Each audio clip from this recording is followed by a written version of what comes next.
Alright, so today we are going to be talking about how to graph from our vertex form. And I kind of got a little ahead of myself and I forgot to start recording, so I'm going to kind of go back and recap this real quick, alright y'all? So our vertex form is a little different from the standard form and the intercept form. And our vertex form is f of x equals a, parentheses, x minus h, close parentheses, squared plus k. And what you can hopefully realize is vertex form is really great because it gives you your vertex. Alright, now you still have your a value, which if your a is positive, then it's happy, makes a little smiley face. If your a is negative, then it's sad, makes a little sad face, it opens down. Okay, and so just a quick refresher on some of our vocabulary here. So we're going to identify our, the first thing you want to do is you always want to identify your vertex, alright? So what's nice about vertex form is it gives you the vertex, right? So in this case, my vertex was -3, or it was x minus 3. And so that meant that when I pulled it out of my equation, it was my x value was a positive 3, because whatever inside of the parentheses, it behaves the opposite of what you think. So my h would become a positive 3, and then my k value was equal to just the positive 1. If it's outside the parentheses, it behaves as you think it will. Also, my a value was a -1, and so because it's negative, we know it's going to be opening down. So we know our parabola will open down, and it has a vertex of 3, 1. So I went ahead and I filled out that my vertex is 3, 1. Once you know what your vertex is, that's going to be, in this case, the highest point, because my parabola opens down. And you're able to identify your axis of symmetry. Your axis of symmetry is always an equation that has the x value of your vertex there. So it's going to be x equals 3. It splits your parabola right in half. Because it opens down, we knew it was going to be a maximum value, and that's always going to be the y value of your vertex. So it was a maximum value of 1. Our domain was all real numbers, and our range was that y is less than or equal to 1. Now, how did I get this graph right here? Guys, one thing I recommend doing is using that lovely calculator, right? Typing it in, y equals -x minus 3 squared plus 1. When you hit your graph, you can kind of see where it is, and then you hit your table, and I already put my vertex right in the center there at 3, 1, and then I was able to get the points 2, 0, and 4, 0. I graphed those 2 points. I also graphed 5, -3, and 1, -3, and I graphed 0, -8, and 6, -8. So that is how I was able to graph this lovely little parabola right here from vertex form. So for our second example over here, we could see, before you kind of see all this stuff here, we can see that my a value is a positive 1/2, so it opens up. My h value was a -4, because remember when it's in the parentheses, you always pull it out. And then my k value was a -2. So that meant my vertex was going to be a -4, 2. And my axis of symmetry, it goes right through that vertex, so x equals -4. And because it opens up, it's going to be a minimum of -2 from our y value of our vertex. Our domain was at all real numbers, and our range would have been greater than -2 because it was a minimum there. And then in order to get our graph here, I would go, that's like very shiny. I'd go here and I would type in that 1/2 x plus 4 squared minus 2. When we hit graph on that, we see this guy here. Awesome. Our vertex is -4, -2. I'll look at that, so I'm going to go up here. I like to put my vertex right in the center so that my table is nice and pretty. So I did -4, -2, and then I only graphed my whole numbers. -6, 0, and -2, 0, and then -8, -6, or -8, +6, and 0, positive 6. So I graphed those two guys, and I got my lovely little graph right here. I forgot to draw my axis of symmetry, was that x equals -4. But it does, it goes right through my graph right there. All right, y'all, so that's a quick little lesson on how to graph in our vertex form. Now the students are exploring some transformations, and I'm going to come back and go over that with you in just a moment. All right, guys, so we're going to recap what we just discussed with that activity. When we are transforming our vertex form, guys, we want to talk about what the different values do here. So, guys, when you change your A value, okay, if your A value is between 0 and 1, your parabola is going to get wider. It is called a vertical compression. And so, guys, your parabola is going to get wider. So if you want to draw like a nice little wide parabola, you can. Okay? If your A value is greater than 1, or the absolute value of your A value is greater than 1, then that is called a vertical stretch, because we are stretching it out vertically, thinking like a rubber band.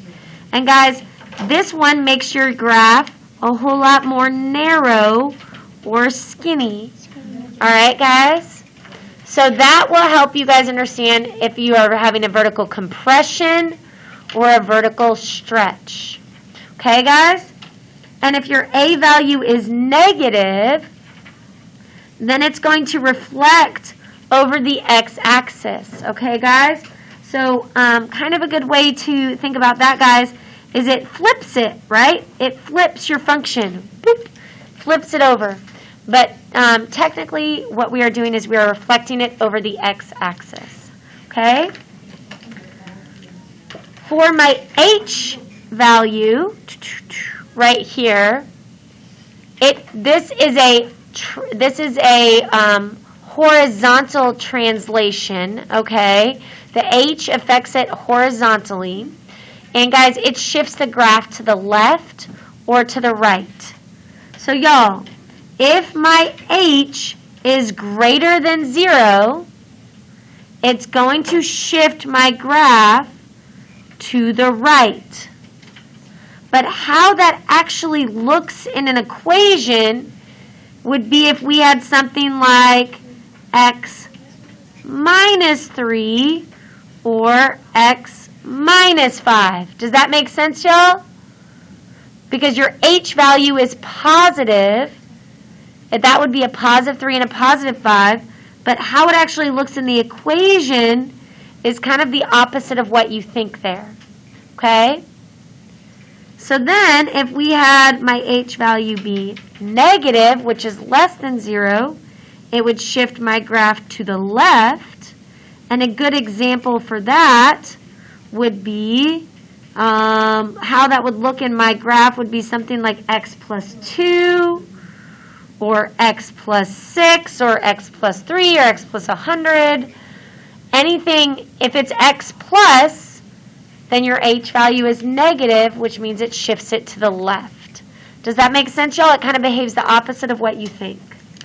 All right? So that is and that's the x value of your vertex, your h right there. All right? And then for k, let's see here. Okay? K controls your vertical translation if it makes it go up or down. So y'all, if k is greater than 0, it behaves exactly like you think it will. It'll go up. And how that looks in your equation would just be like, plus 1 or plus 5 at the end, right? We have that little plus 1 or that plus 5 at the end.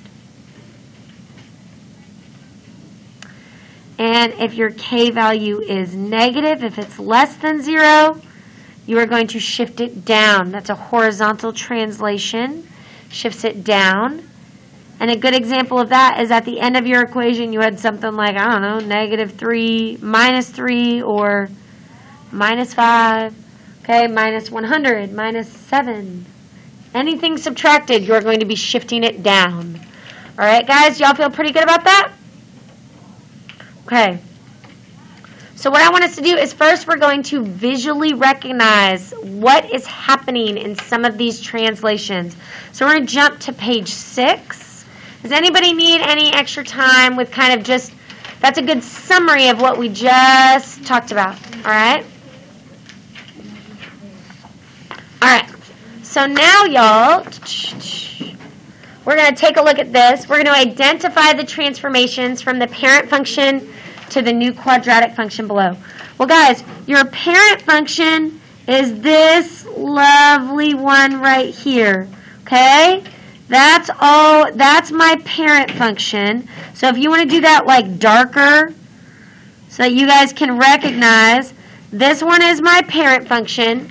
And we want to know what is happening to get from the parent, what is happening to our parent function to get this new function. So guys, what I like to do is I like to identify my vertex, because that kind of helps me know what I did to my function.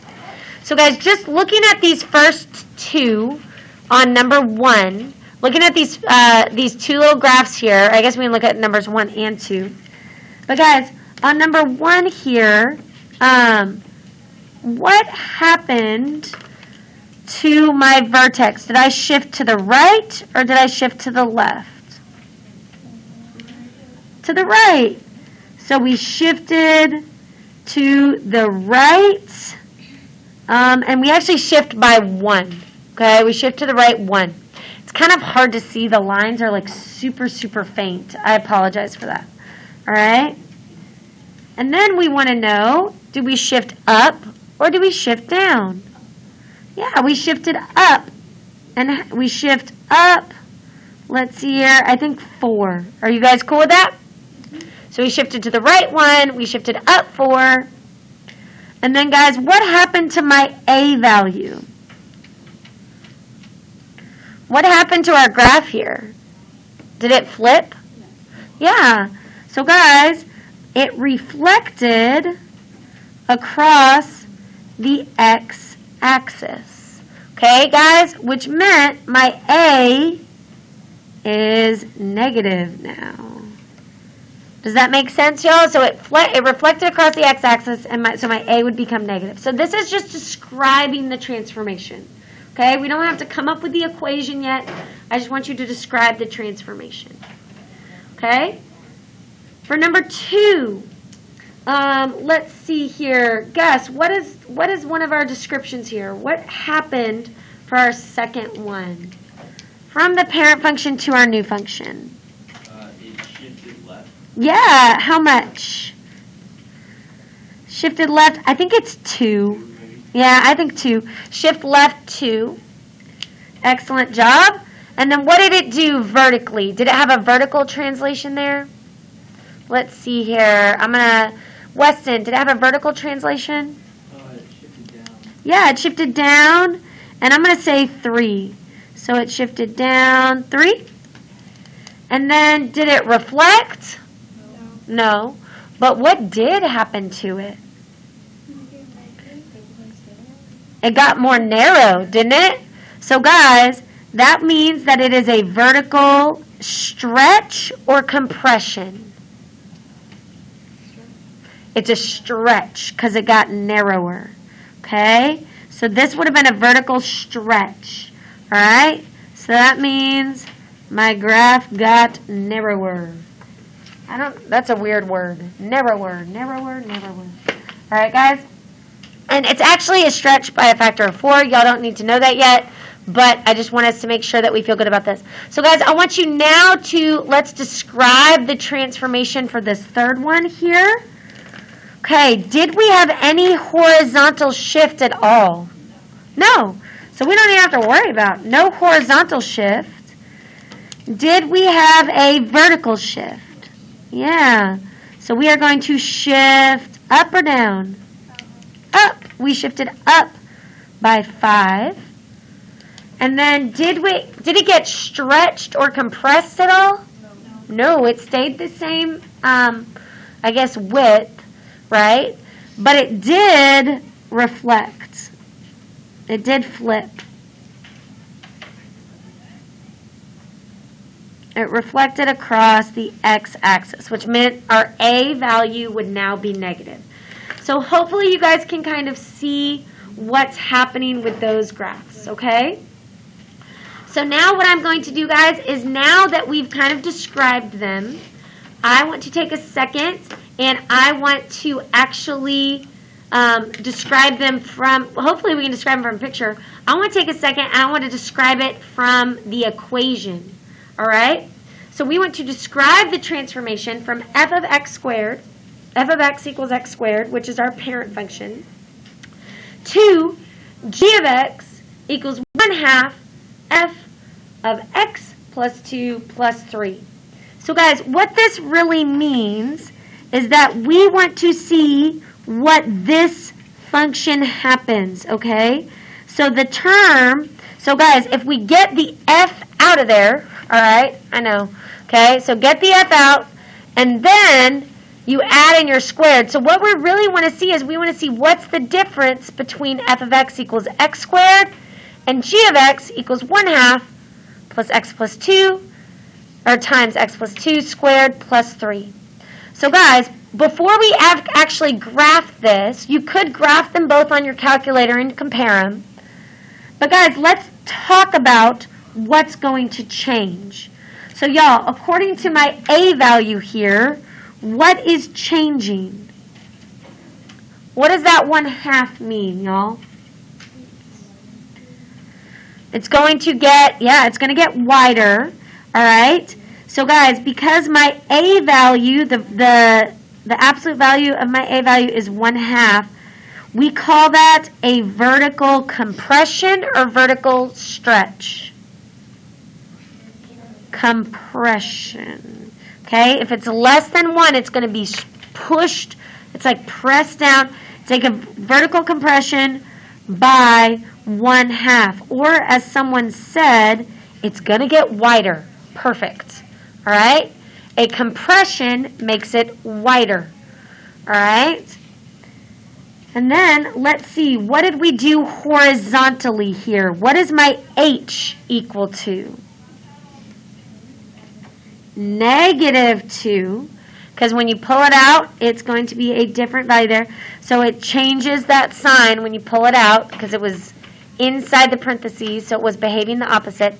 So my H value is -2. So guys, what did we do? Did we shift to the left or shift to the right? We shifted to the left 2, right? Because my H value was negative. And then last but certainly not least, guys, what's my K value? 3. So what does that do, y'all? It shifts up by 3 because it behaved exactly like we thought it would. So y'all, what you can do is you can graph them both. This is one of the beautiful things about these colored calculators is, guys, I'm going to graph y equals x squared. And then I'm also going to graph y equals 1/2 x plus 2 squared plus 3.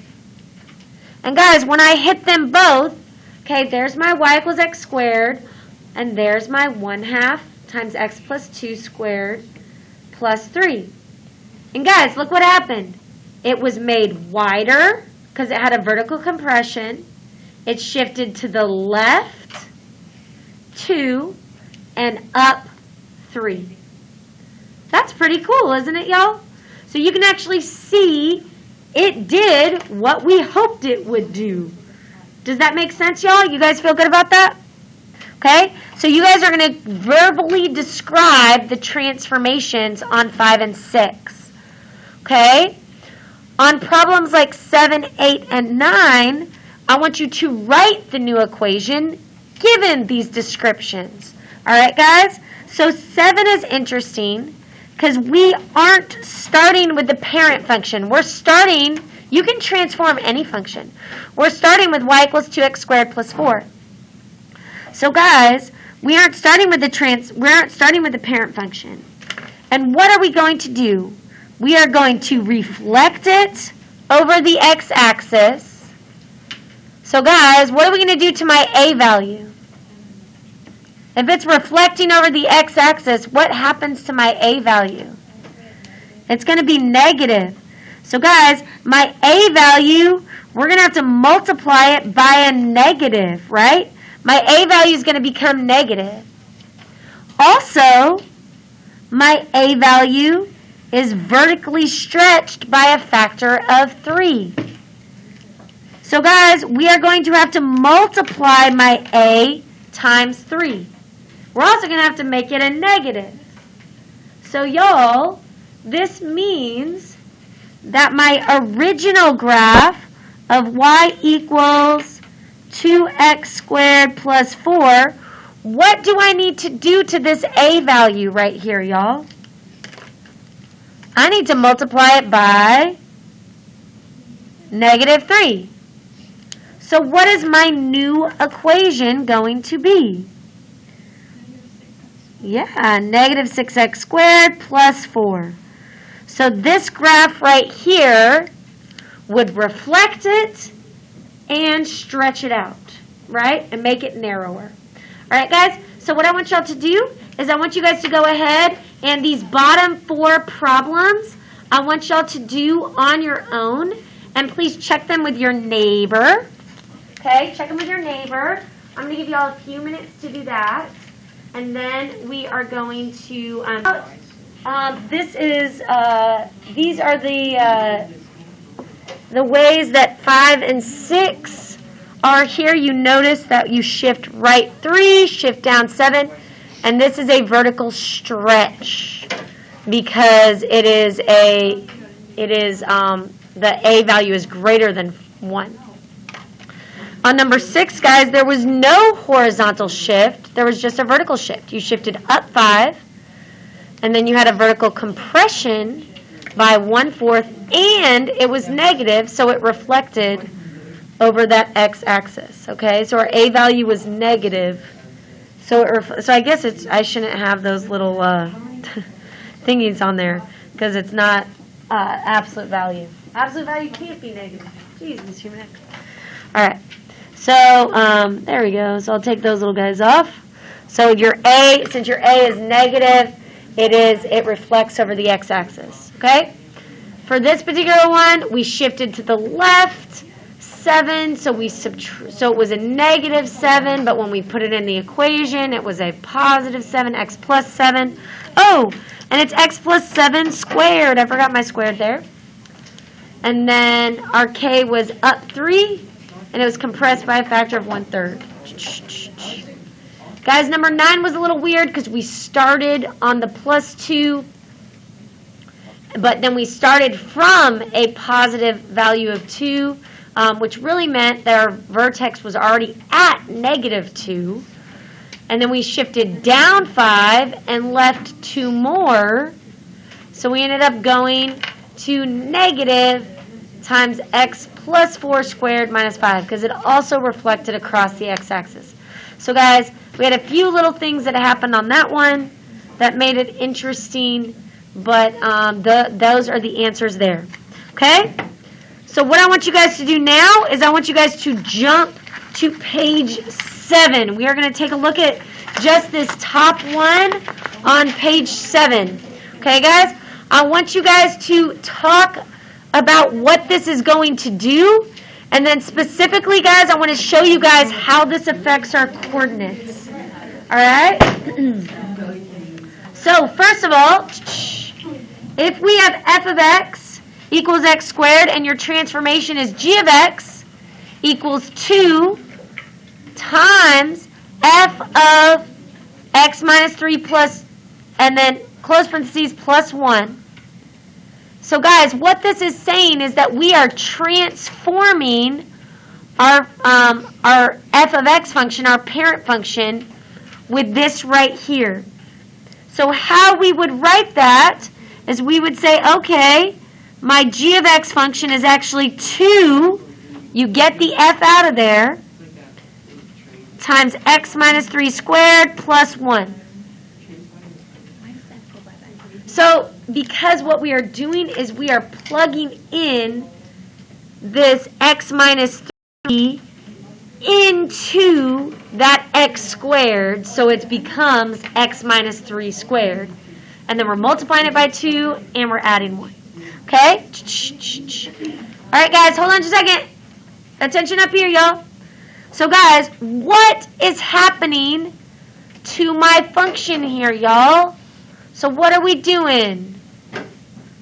What is happening? What does this 2 mean, y'all?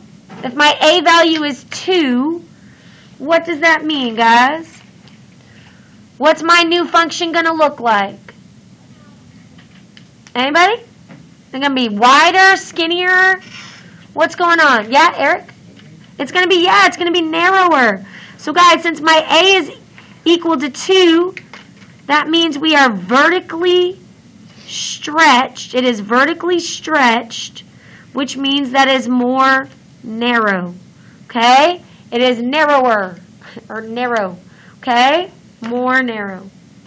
Okay? And then what are we doing? What's going to happen as well, y'all? That negative 3. Well, that means your h is a positive 3. So what are we doing, y'all? We are shifting it to the right by 3. Excellent. And then last but certainly not least, what is going on with my k here? What is your k equal to, y'all? 1. So what does that mean is going to happen? It's going to shift up 1. But guys, now I want you guys to pay attention what this actually does to our points. All right, y'all? And then we're going to talk a little bit about it. So the first thing that I'm going to do is I'm going to graph my parent function on this left side. Okay, guys? So if I'm going to graph my parent function is y equals x squared. All right, guys? So I've got news, guys. Your parent function is going to behave very similarly every single time.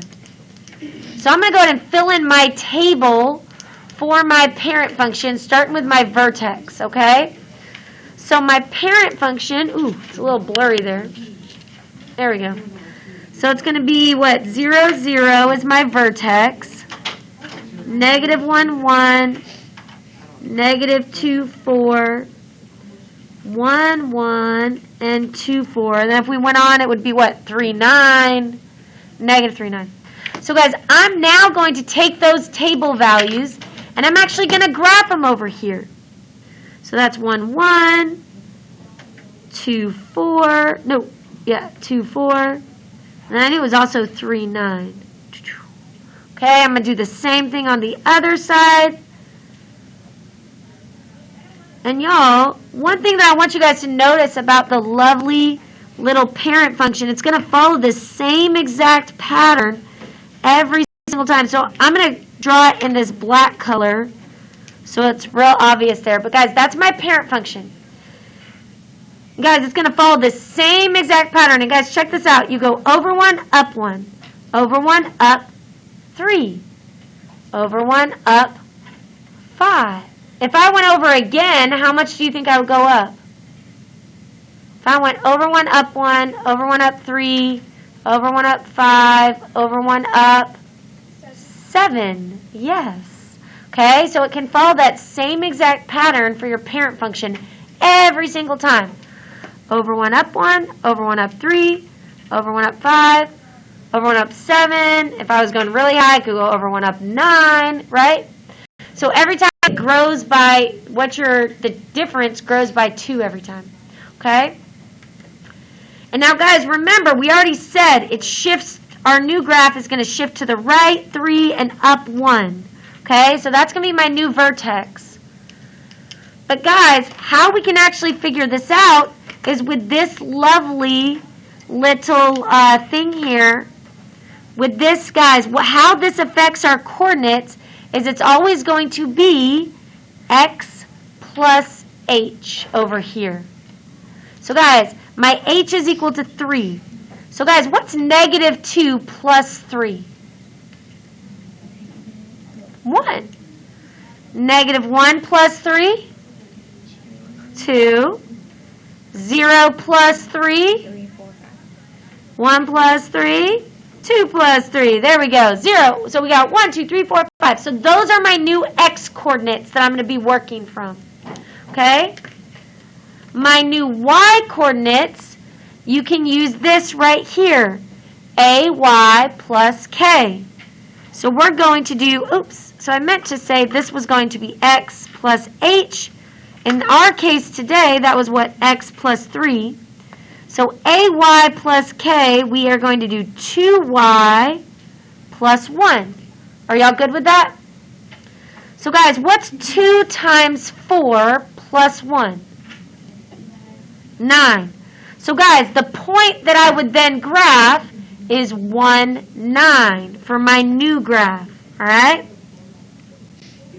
And then let's do 2 times 1 plus 1. That's going to be 3. So then I would graph the point 2, 3. Okay?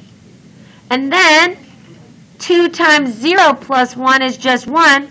Well, hopefully we know that our vertex here is at 3, 1. This is our vertex for both of ours. Okay? And then 2 times 1 plus 1 is again 3. So that becomes 4, 3. And 2 times 4 plus 1 is again 9. So that's 5, 9. So y'all, my new graph, if we take a look at this and how it affected the coordinates, is y'all, we did x plus our h, in this case it was x plus 3, and then we did ay plus 1, or 2y, or ay plus k, so 2y plus 1. And guys, look at that. Our graph got vertically stretched, it shifted to the right 3, and it shifted up 1. So it got narrower, it shifted to the right, and it shifted up 1. Okay, guys? And so from all of those things, we can identify our vertex, our domain, our range, all that good stuff. So guys, the vertex of my new graph is what? 3, 1. So what's my new axis of symmetry? X is equal to 3.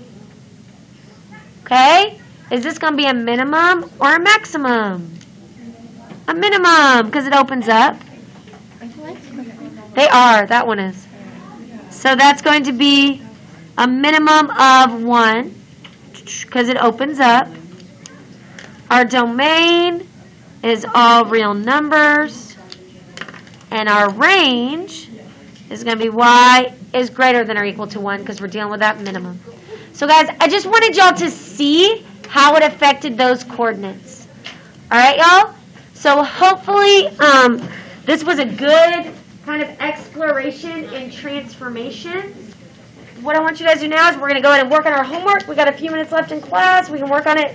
You already got your computers at your desk.